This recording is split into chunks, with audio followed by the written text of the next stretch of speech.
I think that it is probably a truism by now that in any given society, what goes on in the prisons reflects very important elements of the society as a whole, and that you can learn something about the nature of the society by looking at what happens behind its walls, among its captives. Yeah.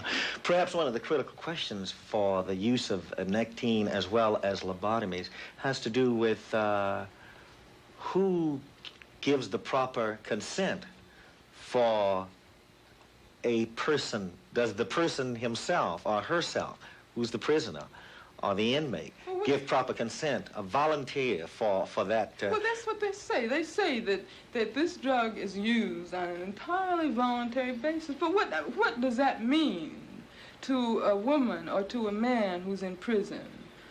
They know, and the prison officials know, that if they fail to submit to this kind of drug treatment, this is just going to be one more strike held against them. And we get back to the indeterminate sentence. Yeah.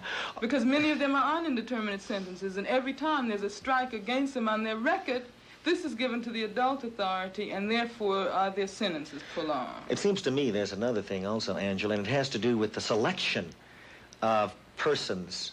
You know, if, in fact, it's done for psychiatric reasons, who selects the persons who have the destruction? You know what's happening now.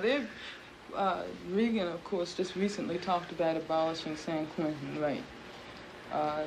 What they're doing at this moment is that these so-called violent inmates, and almost inevitably, when they talk about violent inmates, they're talking about political activists in prisons.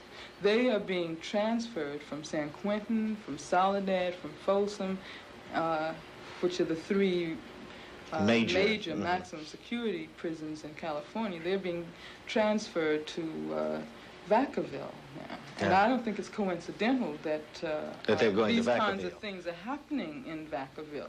They're sending them down there now, supposedly for psychiatric observation.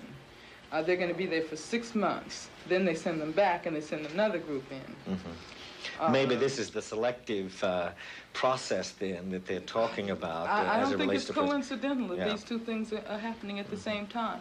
And there are probably a lot there's probably a lot of other things which are going on now too that we just don't know about, simply because it's so difficult for prisoners to get news out to the people.